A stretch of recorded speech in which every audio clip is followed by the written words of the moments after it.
And we are live. So as you can tell, I'm not in the shop. I I'm indoors for now.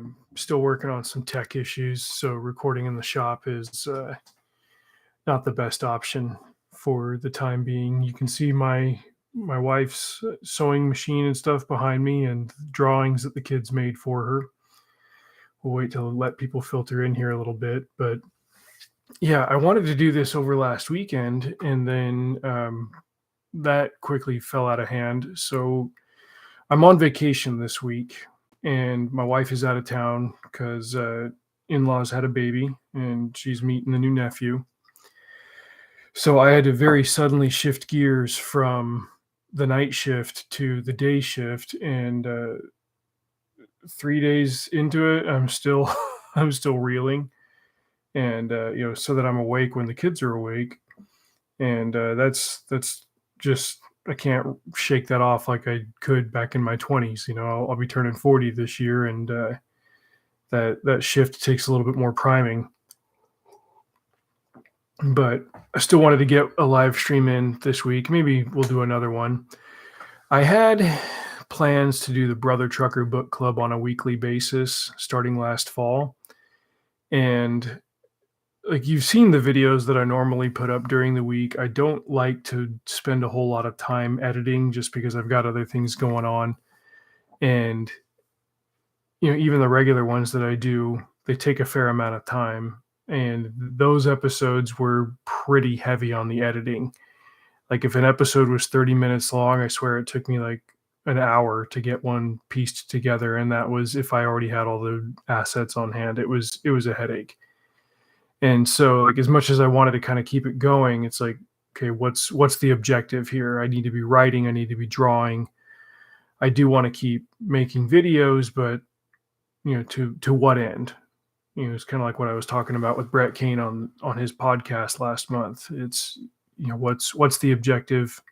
Stay focused. So when I do jump in to do a live stream, that's what it'll be called. It'll be the Brother Trucker Book Club. I've got some big flats of cardboard out in the shop, and I'm going to do some drawings on them. And the idea is I'll be able to prop them up behind me for when I'm doing streams here in the house, and that way it'll be a little bit more decorative than seeing the other half of the office and all that. So, okay. So as far as reading, I put Warhammer in the title. Let me grab this for you. I am 150 pages or so into the first of these Eisenhorn books.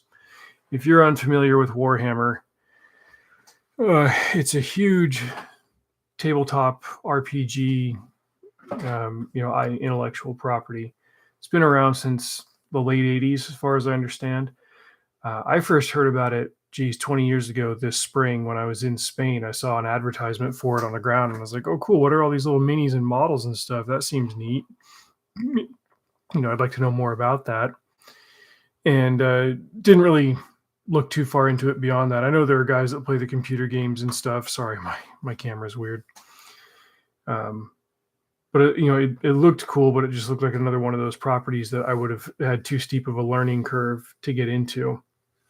Well, then the brouhaha happened about a year and a half back with Henry Cavill getting yo-yoed in and out of the DC universe, and they were going to bring him in, and then they fired him off, and they were going to reboot the entire thing. But if you're married to James Gunn, I guess your character gets to stay, that kind of thing. It's like, okay, well, I'm done with DC. As much as I liked having him play Superman,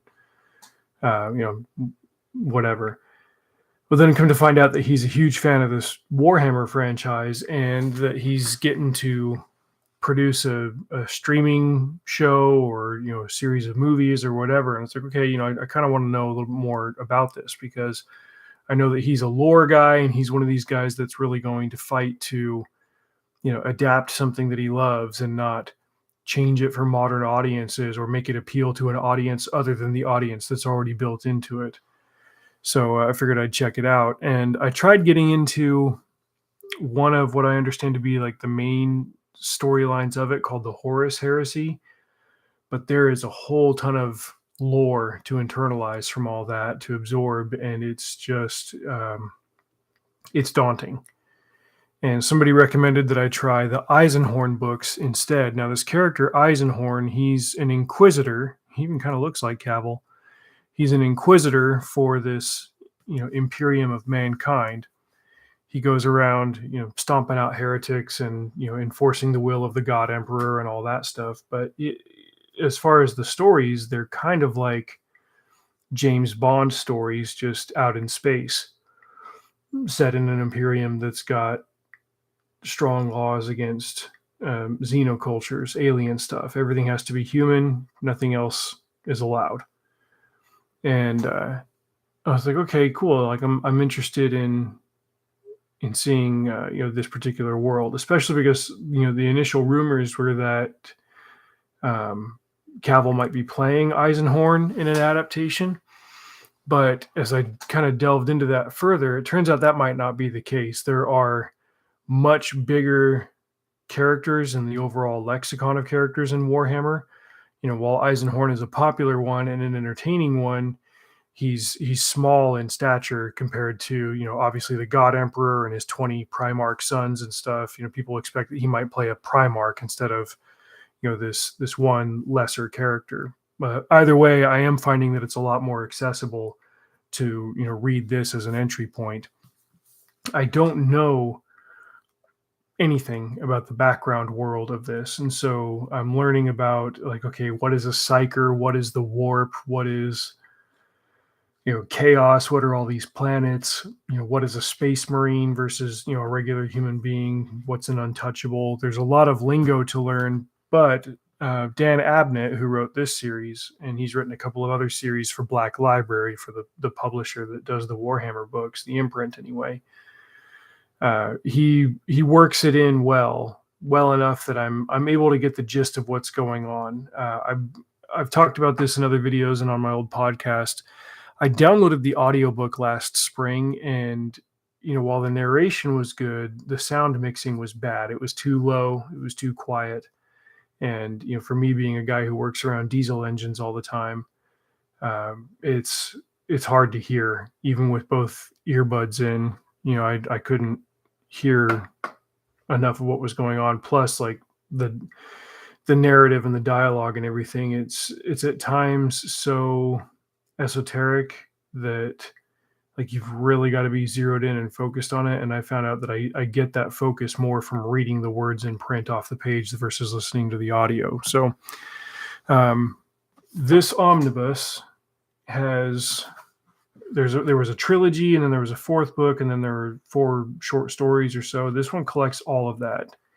So the first short story was called Regia Occulta. That means hidden pathway. And that kind of worked as a primer into what a normal job looks like for Eisenhorn. He's stuck on some backwards world. It's got strange climatological or topographical features that factors into the setting, and then he runs up against something that he doesn't maybe initially understand, but then he figures it out on the fly, and he uses a combination of his psychic powers and his physical prowess to go up against it. He'll take a little bit of damage, he'll get a little bit beat up, but he'll solve the case. James Bond, but in a fantasy space opera setting. The first book, the first individual story, is called Xenos, and he's tracking down a guy that he thinks is just kind of a run-of-the-mill religious zealot. He kills the dude, but then he starts kind of pulling at strands of what the guy was up to, and finds out that there was more to it than he originally thought. And the more he pulls at the threads of this case, the more he makes very powerful enemies. And when I get time to actually sit down and read it, I'm enjoying it. I expect that I'll finish that first story here on this vacation this week, provided my kids don't drive me insane. That's a whole other story. I won't talk too much about my kids on stream. The internet is what it is. But let's just say that, okay, like, I'm not a Tom Brady fan, but I remember back when he was in Boston, hearing an interview with him saying that the off season was hard for him because he was in football shape, but he wasn't in dad shape, and his kids wore him out. It's like, I'm in shape to work these 12, 13-hour days at work, but being really actively engaged with my kids it's exhausting in a different way, especially with the schedule change. So I'm honing my dad skills, we'll say. So Warhammer is the reading bit. I don't know if I'll finish an audiobook this week. Part of being on vacation is being present, and I don't really want to walk around with an earbud in my ear all the time. But the next one that I'll finish is Reacher, book 5. I finished book 4. I'm not going to recap that one here because I recorded audio for a video of it last week, and I just haven't had time to edit and post that. So I'll get that done this week. Excuse me, still enjoying it. It's different from the show in ways that are it would be kind of tiring for me to enumerate all the ways here. But even after watching the show and enjoying the show, you go and you read the character in the books versus watching the character on streaming, and it's like I get that this is technically the same character. It feels different reading it from Lee Child's own words. But I think so far my favorite reading experience was the second one. The third one definitely had the best villain. The fourth one was well, like I said, I don't want to get into that here because the video review of that one's coming up soon. Once that's done, I'm going to reread Servants of War by Larry Correia and Steve Diamond. I read that one when it came out last year, and I want to reread it this spring. Got a couple of others. I'm looking over at a stack of manga and comic books and stuff that I got from the library. Turns out that there's some Gundam manga, which I was not aware of. Like any good weeb, I was introduced to Gundam in the late 90s, early 2000s with Toonami and Mobile Suit Gundam. And, that one was cool. And then there's like 24 other shows. I've watched maybe 2 of them.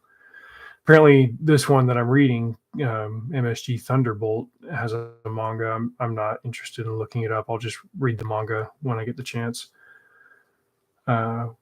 The advantage of reading manga for me is, like, in addition to kind of picking up on the story format, is I can stop and kind of study the artwork and get some ideas on perspective and on light value and on hatching and stuff. And I'm feeling that it's been beneficial, and it's kind of influencing my work as I illustrate Howling Wilderness. So I guess that's a good segue into what I'm working on right now, creatively. On the writing side of things, writing is slow because I'm very heavily involved in illustration for Howling Wilderness, which is the 4th Engines of Liberty book. If I'm going to do any more writing on that one for the time being, I've got character bios to write up. It would be kind of long and belabored to explain it all here, but basically there are 26 characters that are engaged in a race down the Appalachian Trail. And I wanted to do, bios like you might read about them in a program or a bill or a newspaper. Like, this is so-and-so with this much experience, and they've won this many races before. And like, I wanted to write those up because there's an in-world newspaper that's reporting on the race as it's carried out. And, that'll be how the reader kind of gets to meet some of the lesser contenders in the race that don't really get a whole lot of screen time, because there's a core cast of main characters that you focus on throughout the race. But I had so much fun putting together the full roster, who they are, what their backgrounds are, what are the mounts that they ride. And I was like, okay, I'll do that as a visual treat for the readers that get the print book and can flip through all that. But I'm working on the interior illustrations, and I'm for the most part keeping a pace of completing one per week.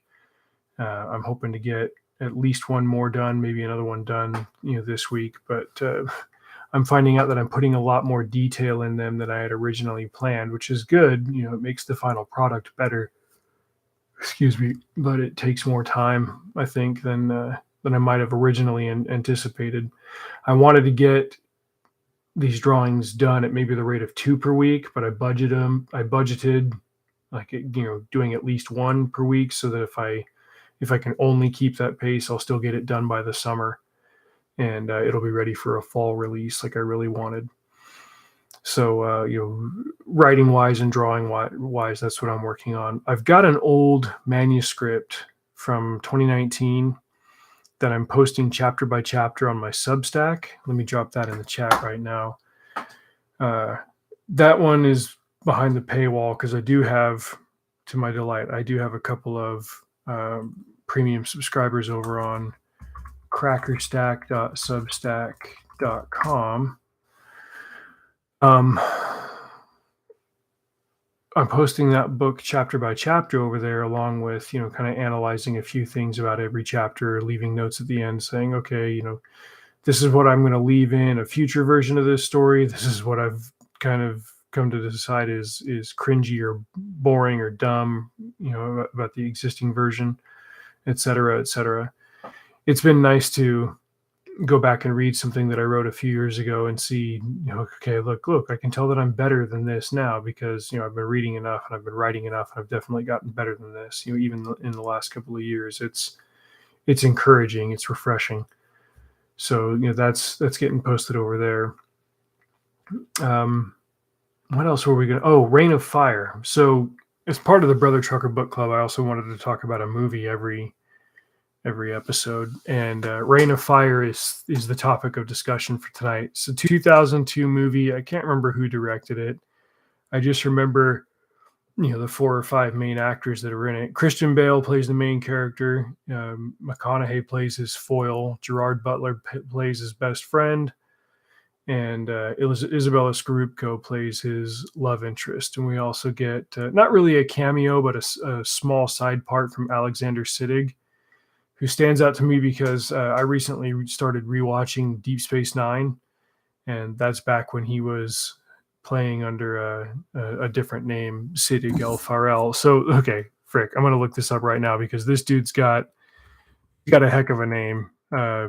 Pretty sure like his heritage is Muslim or something, and he's just got one of those like L this, L that, like a big long name.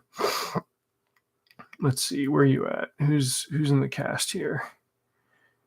So in the first few seasons of DS9, his name was Siddig El Farrell. Now he goes on by Alexander Siddig, but his birth name is, get ready for this, Siddig El Tahir El Fadil El Siddig Abdurrahman Mohammed Ahmed Abdel Karim El Mahdi. English actor, known professionally as Siddig El Fadil and subsequently as Alexander Siddig. Yeah, he's in it. Turns out, yeah, so he was born in Khartoum in the Sudan, in Omdurman. Malcolm McDowell is his uncle. So, a very colorful lineage he's got there, and that is a heck of a name. But yeah, he plays like a radio operator in Reign of Fire. But yeah, the main screen time is divvied up between Bale and McConaughey and Scorupco. This came out right at the end of my senior year of high school, and I remember seeing the trailers, and like in addition to there being skydivers jumping out of helicopters fighting dragons, and like 17-year-old me was really, really all into that. The trailers also really hammed it up and infused the 2002 of it all into there by playing Boom by POD, alongside this footage of, these skydiving grapple net type guys and Christian Bale and all of his abs and Matthew McConaughey and all of his abs. Like, I'm sitting there watching this trailer for the dragons and the helicopters, and my girl hyphen friends, because none of them actually wanted to date me, they were like, oh my goodness, is that the guy from Newsies? I'm like, what the heck is Newsies? Like, oh my goodness, it's Christian Bale. I'm like, it's funny, like, if you see interviews and lists and stuff, like Newsies is the one movie he doesn't want to talk about. He's not too high on the fact that he was in that, but he was a child actor. He was like 14 when he was in that one. But the idea is that it's a dragon apocalypse. I mean, you can get any kind of apocalypse in fiction, right? Like, we've had zombie apocalypses, we've had vampire apocalypses. I guess that's what Sam Neill's movie was about, the Daybreakers movie. Reign of Fire is a dragon apocalypse. It doesn't make a whole lot of sense. It doesn't have to. The idea was that dragons killed the dinosaurs, and once they torched the entire world and completely demolished the food supply, they went dormant underground, and I guess they can do that for hundreds of millions of years. And one of them was living deep underground in England, And Christian Bale's mom, played by Alice Krige, the Borg queen from Star Trek First Contact, she has a brief part at the beginning of this. They're mining and then they're drilling, and they end up hitting this void and hitting a cavern with a dormant dragon in it, and that wakes up the dragon, and this triggers the second dragon apocalypse. And now we get into the early 21st centuries, and dragons have taken over the world, and they burn everything because they eat ash. That's their food source. And the English are surviving. They're hiding out in a castle, and then all of a sudden this American shows up with a fleet of tanks and a helicopter, and they're like, yeah, we flew here because we traced the entire outbreak to here, and they discover that all of the dragons are female, but there's only one bull male dragon, and that it's in London or somewhere. Like, it's such a subtle and at the same time like hammy fusion of, okay, we wanted to tell a medieval knight goes and slays a dragon type story, but we also wanted to update the hardware and have it take place in the 21st century, and there's going to be crazy 3D imagery stuff and motorcycles and all that, but we're still going to have Matthew McConaughey take his shirt off and jump off a tower with an axe to fight a dragon as it's coming towards him. The color palette is really washed out. The movie is almost entirely gray, except for when it's orange, when things are burning.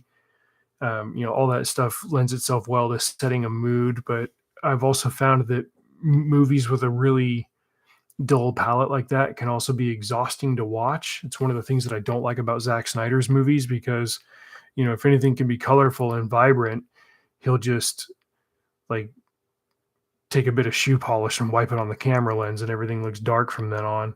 Sorry, I got a mustache hair tickling my nose here. So, that's a knock on it. Just that, and the fact that, the concept is obviously a little bit silly, but we've seen silly concepts completely work if they're executed well. And this one is a bit more of a cult hit, but it's been executed well to a certain audience of people, we'll say. All the Right Movies is a Twitter account that does deep dives into the history and lore of movies. And, he had a thread on this movie recently, and then so did Joe Blow Originals here on YouTube, did a movie about, what happened to Reign of Fire. And I was like, oh yeah, that's cool. I should talk about that one.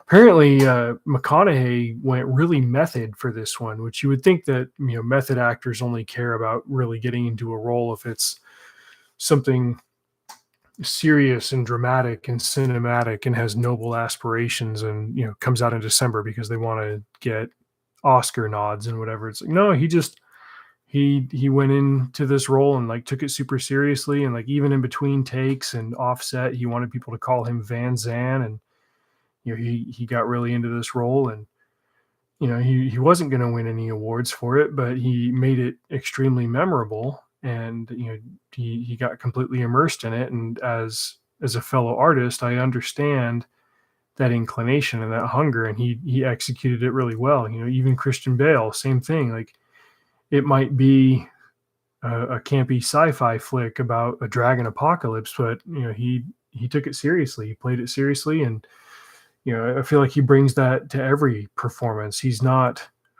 holding anything back and like, trying to be on the side of the audience and say like, oh yeah, I accept that this is a weird thing, and I'm just in it for the paycheck. Like, he's an artist, and if he's playing a role, he's playing it serious. I respect that.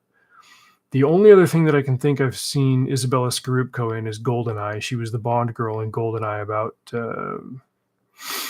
7 years before this movie came out. I don't think I've seen her in anything since then. She's more famous in Europe, from what I understand. I think she's Swiss or something.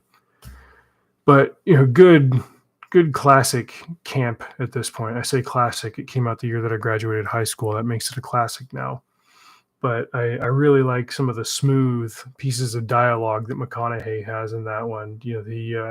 He's trying to spur Christian Bale's character Quinn into action, and he finally calls him out. He's like, you've held out here long enough. I respect that. It's got to be hard, but you got to go on the offensive now. Take a look around you. And this is the line that he says. He goes, Eden's not burning, it's burnt. realize where you're at. And, a lot of stuff that you've been waiting for is actually past tense. Like you've got to go on offense now. And there's this other line when he first rolls up to the castle with his tank and everything, and Quinn tells him to keep on rolling, and McConaughey's like, he goes, "Don't be a fool. We can do this easy, or we can do this real easy." Just typical smooth McConaughey tough guy talk. Maybe that line was even in the script. Who knows? But if you, watch anything, whether it's this movie or a TV show or anything, but just watch a scene that you really enjoy, and then stop and hit mute on the show and just read the captions. And imagine staring at a blank page, and then the text appears on it, and just read the words as they're written, and then compare just a plain reading of that written text to the way that an actor delivers it, and you'll have an appreciation for the way that an actor can affect and enliven the material that they're given. That's where I give credit to McConaughey and Bale for this one, is they leveled it up. This script could have been a complete middle of the road piece of work, like a C grade, a 3 out of 5 stars. But the fact that the two leads in this movie took it as serious as a heart attack is one of the things I think I appreciate most about it. In addition to the bonkers concept and the slick dialogue. So that's my 2 cents on Reign of Fire. I own a copy of it, and I gave my kids a choice. We're going to watch a movie tomorrow night. So do you want to watch Reign of Fire, or do you want to watch Real Steel? They ended up picking Real Steel. So we'll talk about that one at another time. Who originally wrote the short story that was based? Richard Matheson, the guy who wrote I Am Legend, wrote the story that was originally adapted to be a Twilight Zone episode. And then they made that movie in 2011 that was obviously based on the concept, but did something else completely unique with it. But I'll save a breakdown of Real Steel for maybe another episode. That's one of my favorite movies. It's not a top 5, but it's probably a top 10. It's my idea of a perfect film, and I'm more than willing to break down why. All right. So for the rest of the year, let's see. I've been fortunate enough to be, kind of monetized here on YouTube and able to make a few bucks on it here. And I'm going to start doing homework on services like StreamYard or Streamlabs, which, from what I understand, you pay an annual fee, and it gives you access to a suite of tools that make it so that as you're streaming, it makes it easier for you to have a nice border and bring up images and stuff, so that it's not just me sitting in this kind of dilapidated office talking at you. It's a little bit more visually stimulating. I'm working on homework for that. I'm also budgeting some of that monthly income to go towards books, so that I can keep reviewing stuff here for you guys. Especially I'll be able to get books that I might have pushed further down the line on my acquisition schedule. I can work that stuff into the budget now. But yeah, I'll want to be I want to be doing better. Yeah, can you tell that I'm tired? I want to do better videos like this, live streams like this, and if I can just kind of do it off the cuff, keep it natural, keep it authentic, and keep it somewhat concise. We're coming up on 30 minutes here. Then I'll call that a win, and then I can still kind of do my record them in the car book reviews as I come home from work every day. If I finish an audiobook, I can break it down for you and throw a video up on here. But I've been able to make my production schedule work well with my work schedule for the most part. And I'm enjoying the success that I've had here. I just don't want to lean so hard into it that I spend all of my creative time doing videos. My goal for videos is to get people excited to read things, and especially to get excited to read my things. But if I spend all my time working here, that I'm not writing or drawing things that you guys would then be able to turn around and go buy and read. So the entire thing would be self-defeating. But I appreciate you guys riding it out this long, and I'll turn this into a video and get it posted on that channel here pretty quick. It's 10 o'clock now, so I'm gonna go hit the sack and wake up and do it all again tomorrow. So thanks guys for watching. Till next time, drive safe. See you out there.